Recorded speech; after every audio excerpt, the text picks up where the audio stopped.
Well, hello friends. Welcome to Henry Gotosa's channel.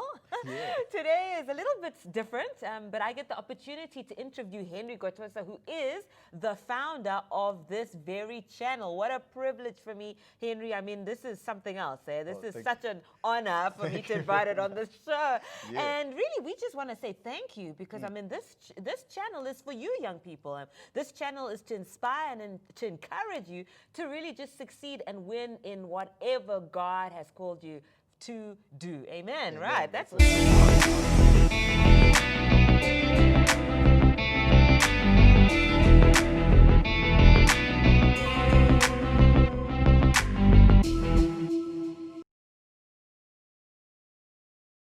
awesome. Well, let's get right into it, right? I mean, do I have to do the subscribe thing? Do I have to tell people to subscribe? Tell people okay, to let me tell subscribe, them. man. Tell them Well, to subscribe. please press the subscribe button down below. Make sure you subscribe. Make sure you tell your friends about this channel. Share this channel, guys. Share this channel. I mean, it's buzzing. It's happening, and we're growing. Eh? Yeah. I mean, did you see the last video? Yeah, the last video was off the roof, man. And guys, you know, if every one of those people watched, you know, share this channel, man, we're gonna take over the world. Because guys, I promise you, man, I've got a lot of things to share with you guys. There's gonna be some people coming on here.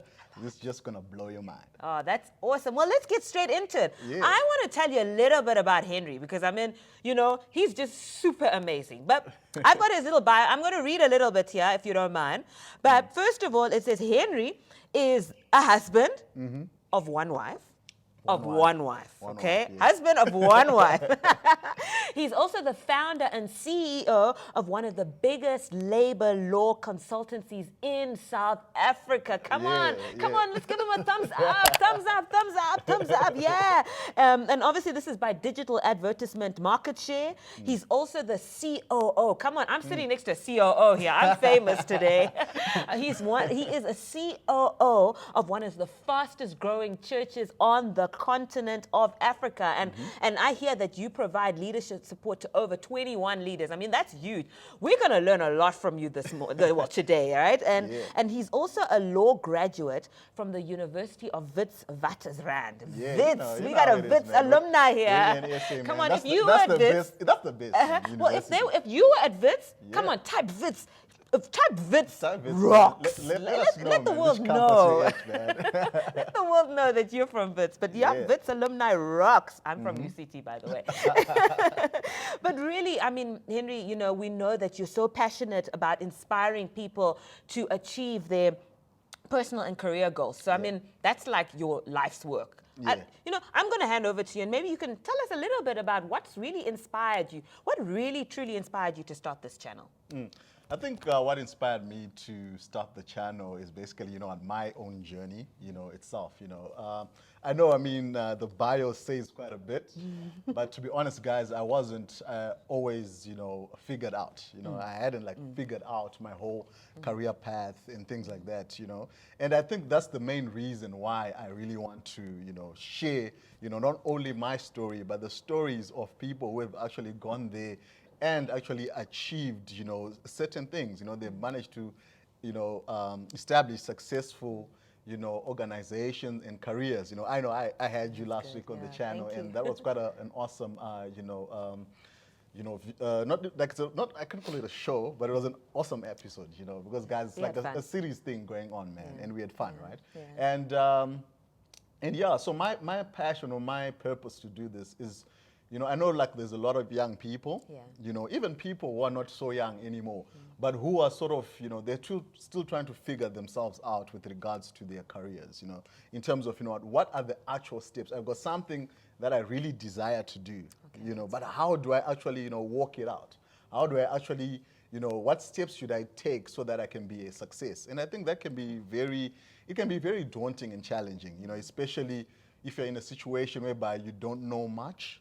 Really, in terms of what's out there, you know, what's in the marketplace. Because, for example, when I was in my O levels and I did in Zim, I grew up in Zim, by the way, you know, and I went to school there. I'm from Harare, you know, H-Town.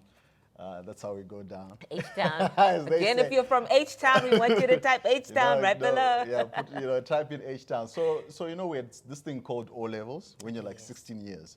And you typically do 11 to 12 subjects, right? That's a lot. And what then happens after you're done with that, you're expected to then go into the following sort of level, which is called A-level. And you narrow down 11 or 12 courses into 3 subjects. And this is supposed to like chat your entire, career projection. So I was in a situation whereby I actually passed. So what did you choose? Man, so what happened is that I actually had 8 A's, right? Oh, wow. Well done. He's also clever. He's also clever. Yeah, so I had 8 A's, 2 B's, and a C. So that really didn't make things any easier, because I mean, there you have, even like some of the courses you're never really good at, but simply because maybe you applied yourself at the last, last minute, then now you're suddenly coming out with a distinction. So here I was, with all these distinctions, and I'm like, so what's the next step? And the thing is, to be honest, I didn't know much, right? So I remember going to these, I think, like counselors, like a student. Yeah, at my sister's workplace. I think they're this industrial psychologist.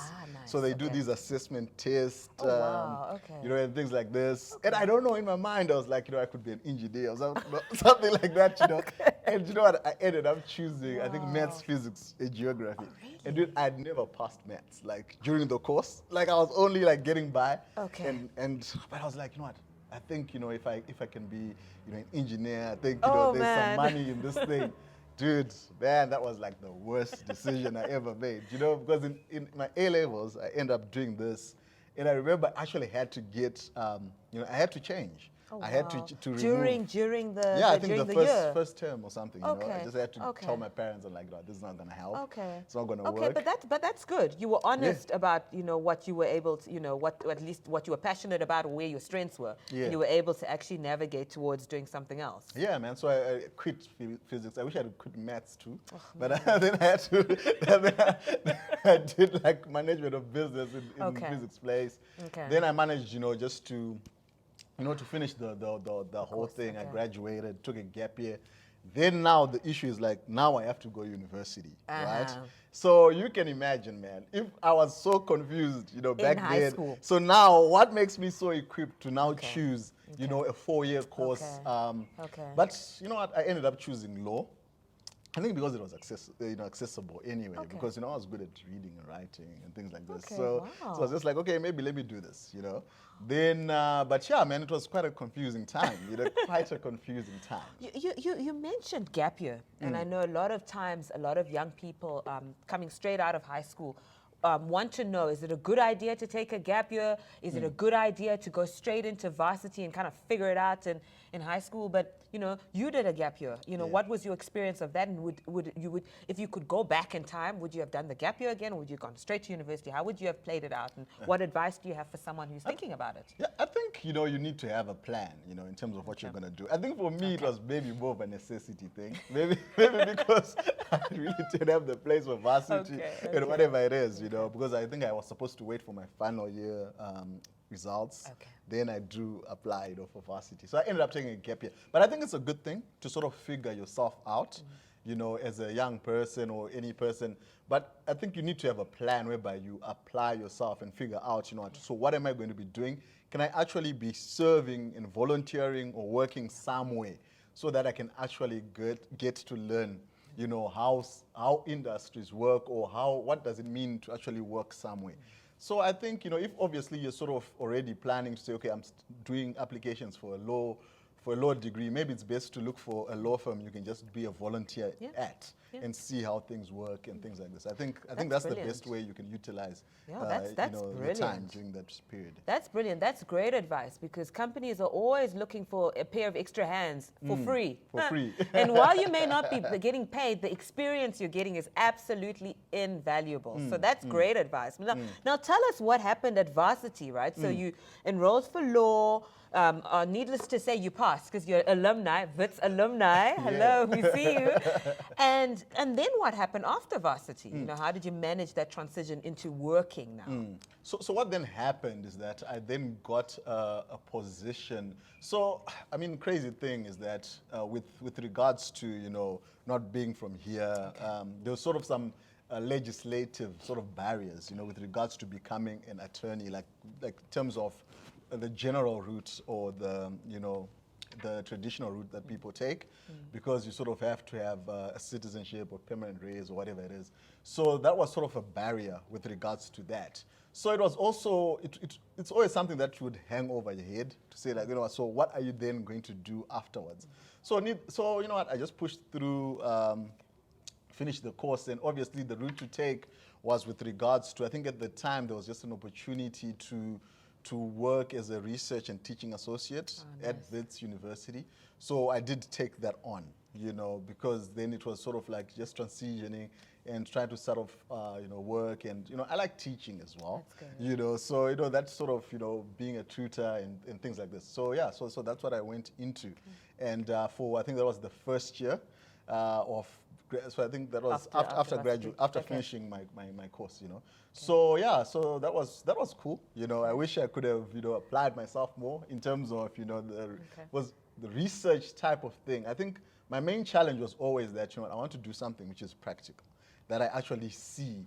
And, I wish I had just, sorted that out. But it was a cool thing, did a lot of things there. Okay. But then I had this thing that I wanted to be in corporate. I think we all want to be in corporate after graduating and things.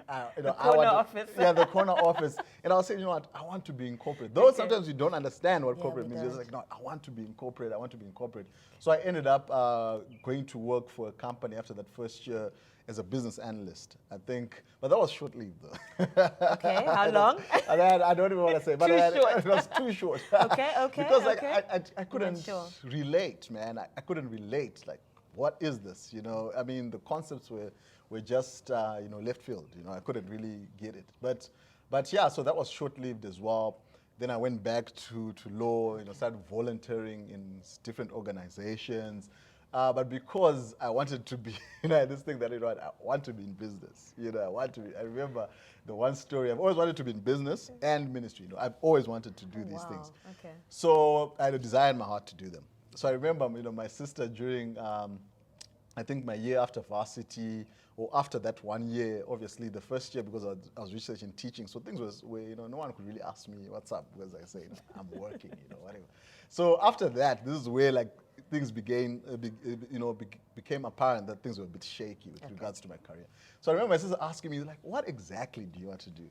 And I was like, you know what, I want to write books, I want to be an author, and I want to, I want to be a speaker, these things. Then she's like, dude, who's going to listen to you? That's the question she gave me. She's like, I'm like, what do you mean? Like, I'm a graduate, man.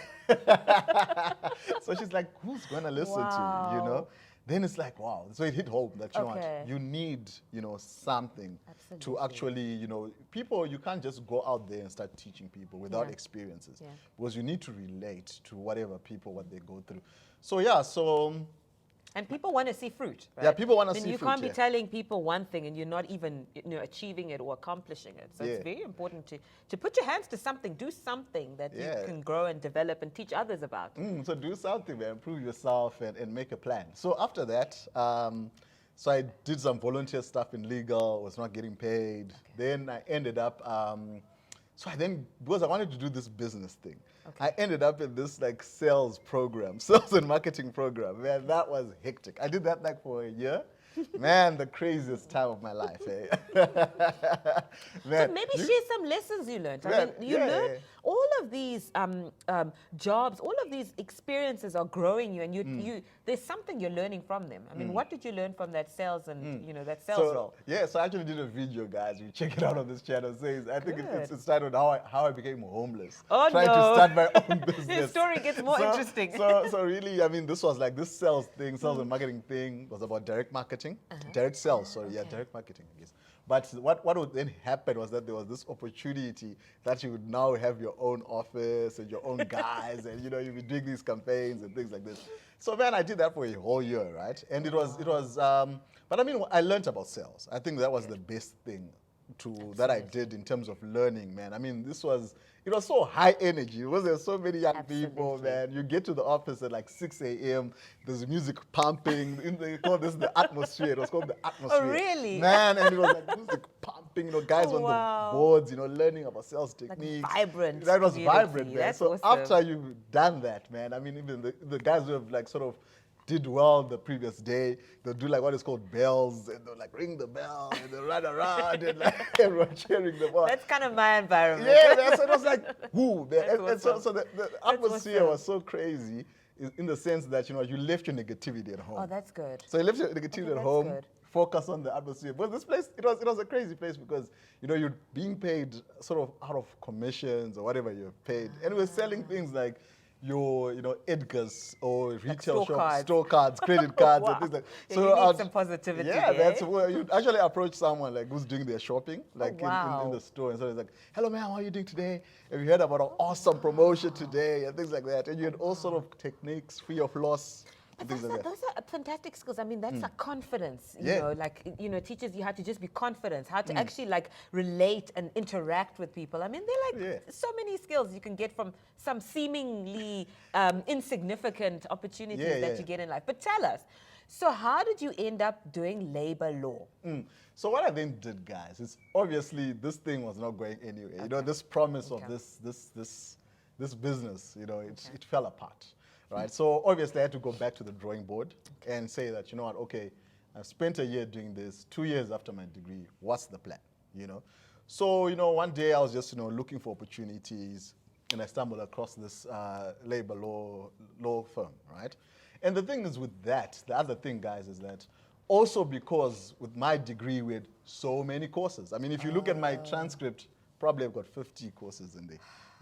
So now again, you have to narrow this down to, after I was doing all that, I don't know how many courses we did in the final year, to one area of expertise, So anyway, so it happened that, this was labor law. And, and I just committed, and I did that. Started working in this place, It was also a crazy place in its own right. Okay, do tell us some of the craziness there.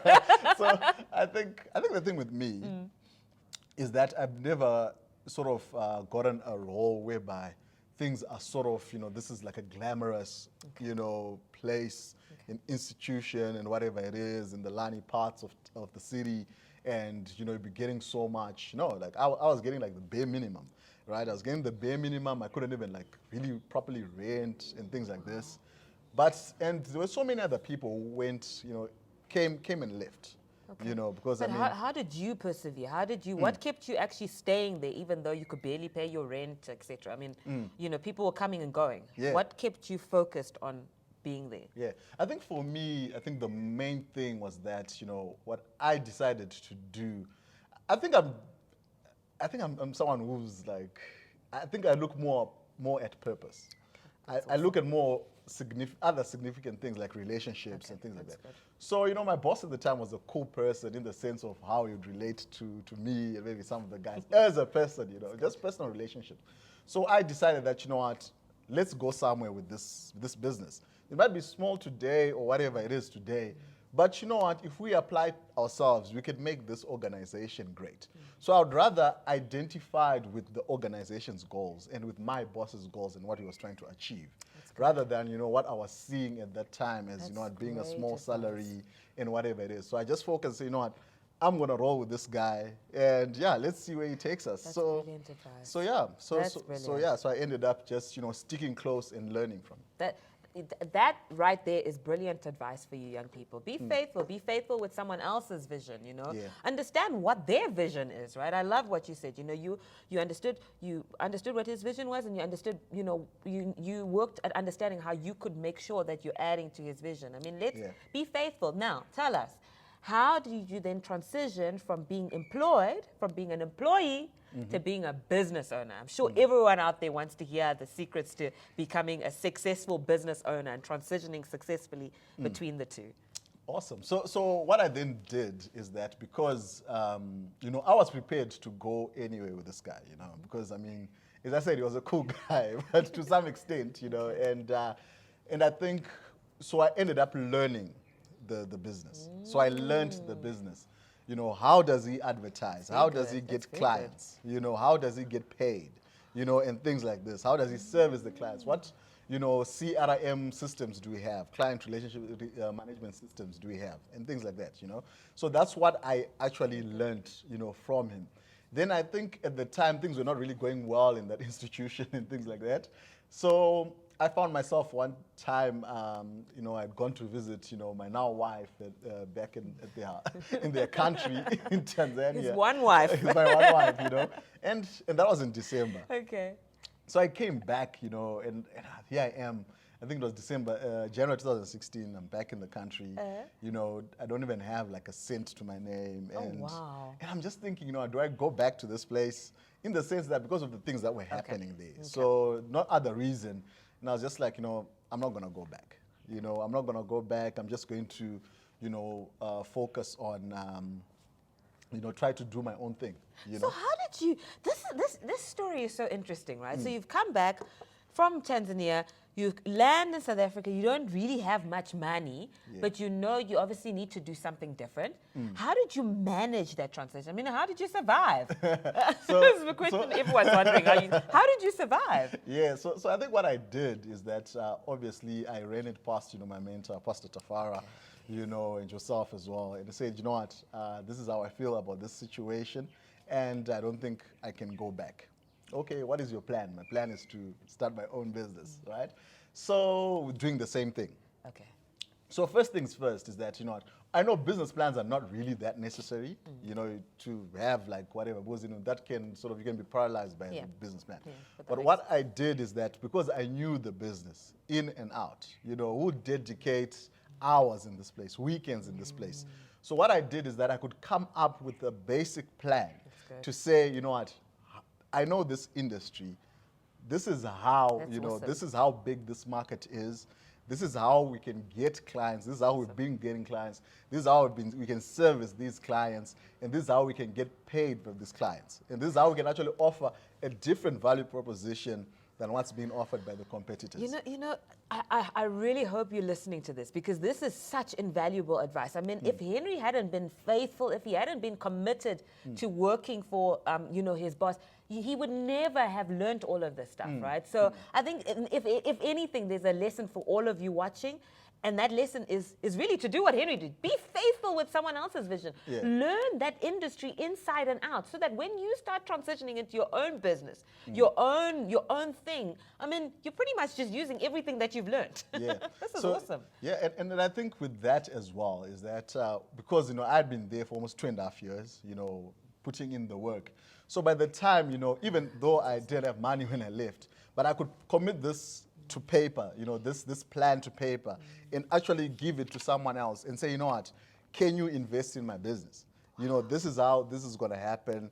And the person, was gracious enough. It was family. Sometimes you wonder, how do you, can you get capital? Okay. But if people know what you're saying, they know that you know what you're saying. It's not just another, I want to start a business. But practically you can show them this is how the money is made. This is how we used to do it. And this is how we can take things to the next level. That's it. So yeah, so that's basically how I did it. I got the capital and we started going on. Wow. And now, I mean, Labor Law Veritas, that's one company to watch out. Do you have a website? Labor Law Veritas? Maybe you can share with them. laborlawveritas.co.za. You want to check out, if you need any labor law consultancy or assistance, you want to check out laborlawveritas.co.za, because it's truly one of the fastest growing labor law consultancies, I would say, in the world. I said Africa before, but I would say in the world. So you really want to check this out. Now tell us, what are some of the lessons that you've actually learned practically being a business owner? Because I'm sure, as you started your business, you had to hire people because you can't do everything by yourself, So what are some of those lessons that you learned and that you'd like to share with our viewers today?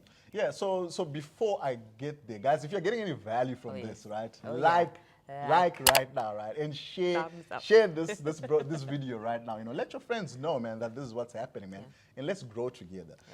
So the thing is, before I get into the tips, I think the other thing that is important is that, because as you mentioned earlier, that I'm the, Chief Operations Officer at Faith Hill Church, is that what actually then happened is that when I, stopped in January, what then happened is that in 2016, there was an opportunity, to become an administrator of Faithful Church, that position just opened up. At that time. At that time, in between, what do I do and whatever.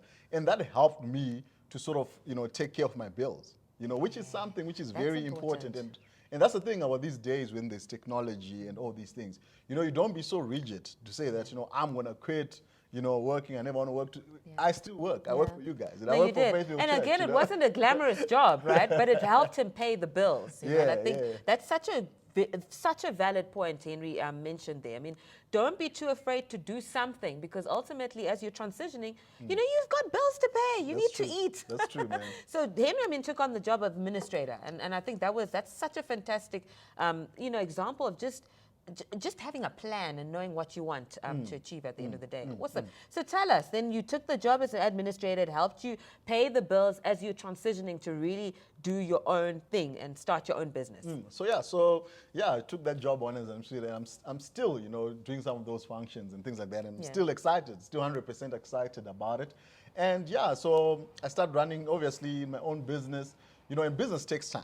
Maybe it can be a different experience for you and whatever it is, but I believe that things take time. This is getting into our 5th year now in business, and things really, to be honest with you, started really picking up. Probably in this past year, and that's when things really started picking up and taking things to the next level. So I think some of the key things I learned, or some of the things I apply, with regards to obviously the day-to-day, running office. I'm fortunate that I do have partners I work with, in my business. People who actually know, some of them I actually learned with them, worked with them before, so we knew this industry. And, we got the same goals and things like this. And how did you go about finding those partners? I know your partners are your friends, but maybe some advice to someone who's listening. They want to they're starting a business, but they know they need help. They know they need people. How do you actually go about identifying the right people who've got, obviously the interests of the business at heart and the interests of just growing and succeeding a business? So I think for me, with that is that, I obviously, knew knew how they worked.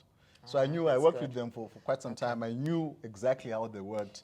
I knew, their passion, their dedication. I knew their level of responsibility and leadership abilities. So this was someone who would be like, we're going to do this at the end of the day. And whenever I am, I know that, they're taking it 100% serious, because they also have, a stake in the game, and they also want to achieve things, Awesome. So I think that's what's very important. You can't just partner with some people for the sake of it. You need to say, okay, what exactly are they bringing into the table? What is, their latitude at the end of the day? What exactly can they achieve? What's their capacity? So I think on that end, things have been good. And obviously we've got, our client relationship management systems. We know what everyone's doing. Everyone has got their own roles and things like that. And one thing I learned from Henry was your client is always right. So I think the one thing about Labor Law Veritas that really stands out is their client service. I mean, do you want to tell us a little bit more about that? Around how you treat clients and, how clients are key. Clients are key, guys. I think one thing that really saddens me, right, with regards to my experience sometimes with, fellow other entrepreneurs or other businesses is the issue of service, right? Because let me tell you something, you can never just pick up a client from somewhere. I can never just walk out of this, walk out of these offices and just, along the way someone says, oh, can I be your client? There's work that goes in. There's a reason why someone actually chooses you to do some work for them. Oh, that's and, awesome. Sometimes I think people sort of forget that once they've signed you up or once you've paid them, they'll start, acting funny. It's like now they are doing you a favor for doing work, for taking on your case and or your job and whatever it is, which I think, we really, as entrepreneurs or as people, we need to really, deal with that. They're not doing you, or you're not doing them a favor by them, signing up to be your client. So what we believe, as you said, is, clients, it's all about client or customer experience. There's something called customer experience, right? I like that word. Which is really different from customer service in the sense that, in my mind, how I view it is, there's the service whereby, it's our level of expertise. So I can, you can come with your case, we can do your job and whatever it is. It can be a successful case. but you can have a nasty experience with that's us. good. Okay, You know, so it's putting the two together. It's putting right? the two together. You know, what experience, you know, when someone thinks about you, it's like, wow, you know, hey, but those guys were, you know, they used to pick up my calls all the time. They used to call me back. Wow. They just used to talk to me even if there's nothing really to talk about or update. That's good. You know, but that sort of thing is the customer experience. And what we try to do is that as soon as we get an inquiry, we call this person within the first, 3 minutes. Okay. You know, we call them up and they're like, wow, you guys already gotten back to me. Because I know you guys have sort of felt, because, we use internet a lot these days. You know, you put in an inquiry to a business. And then you like wait until like Christmas, for someone to get back at you, I mean, that's not good customer experience at all. So that's where we start, right on the money. And, hi, how are you doing? Thank you for inquiry. And people are like, wow, that was so fast, man. Are you guys just looking at your laptops? Like, yeah, we're looking at our laptops and you've had to put processes in place, right, to do this, obviously, because, there's obviously the customer sends you an inquiry and, somehow you divvy up the work to make sure that within the 3 minute or whatever set time, someone gives the client a call. Yeah. I mean, that's awesome. That's awesome. Yeah, and we do that. And from there on, we just make sure that things are being done on time. We just make sure that, the clients are happy, This is awesome. we are always in their ear. If they want something, it doesn't have to, yes, man. I mean, sometimes clients, some are demanding or whatever it is. But, just pick up the call. If there's no update, there's no update, But anyway, how are you doing? Goodbye. Yeah. And what we've seen is that it makes things much more easier. It makes it easier for you to get your payments. That's good. It's much easier because people are like, you know what, at least these guys treated me well. But without that customer experience, that's where people be like, you did nothing for me anyway, whatever. Yeah. But if you're treating people well, you would definitely be winning. And it helps with demanding customers, like you're saying. I mean, if someone knows that at least they're getting feedback, they're getting called, that you actually care about them, I think they'll struggle to carry on being demanding. Yeah, that's the thing. It's about people want to know that they care. Because I mean, for us, for example, it's already a high. It's an intense, highly stressful environment in the sense that, people have gone through so much. Let's say someone has lost their job and whatever it is. That's stressful. And some people are genuinely hurt, they're angry, and whatever it is. Then, sometimes they're just you are the first person they've spoken to. But sometimes someone will not even speak to their wife or husband that they've actually been dismissed, or their family members, because this is such a personal thing. They will not even speak to them about it. And when they call you, they send you that inquiry, you are the first person they actually unloading all this to, and they genuinely don't know what's the future going to hold for them. And how do you balance the emotional aspect of it, right? I think there's a lot of, like you're saying, you're probably the very first person that they've told that they've been laid off, right? They haven't even told their wife that they actually see every day, and a lot of this stuff can get quite emotional, right? Yeah. And you actually find sometimes you're probably even a counselor, right? I mean, how do you actually balance that so that you're also, doing your job at the end of the day as well, and being effective? Yeah, I think, to be honest, it's the grace of God. God really allows us to, to deal with these things, even at an emotional level, so that I can be able to sort of, compartmentalize things, to put them in different compartments. Okay, this is what it is. And we also get to tell them, guys, this is not the end of the world. So also help them with that regard. You can still get something else. You can still, encourage them as well and do all these things. But I mean, for us, obviously we are quite, personally, obviously all the people work with, emotionally, like spiritually, we always seek, to develop ourselves, grow in the Lord and things like that. And that, I believe, helps us because, also because we've got other roles as well. So it's best to always just do, always sort of prioritize what you have to do. Okay. You do this, you do that, you leave it there. You do the next thing, you leave it. That's good. Yeah. That's awesome advice. If you're enjoying this interview, please share. Yeah. Share with your friends. Don't keep this information to you. Share with your friends. Share with your families. Hit the subscribe button if you haven't subscribed and give us a big thumbs up. This is awesome. Now, Henry's also COO, right, of Faithful Church. Again, one of the fastest growing churches in the world.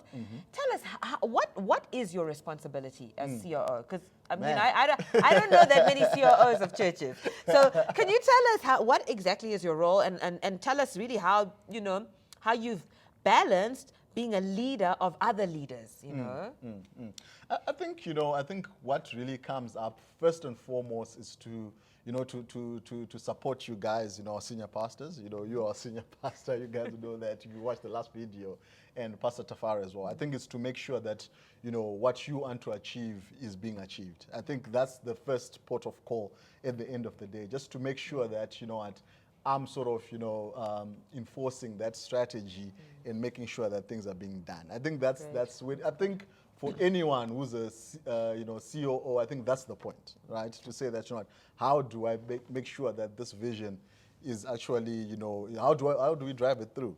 And with that, I think everything else then comes, managing communications, managing fellow leaders, just keeping everyone within that vision, and taking things to the next level. I think it's quite I think also in a church setting, because it's very voluntary. It's very different. Yeah. It's we got people from all walks of life.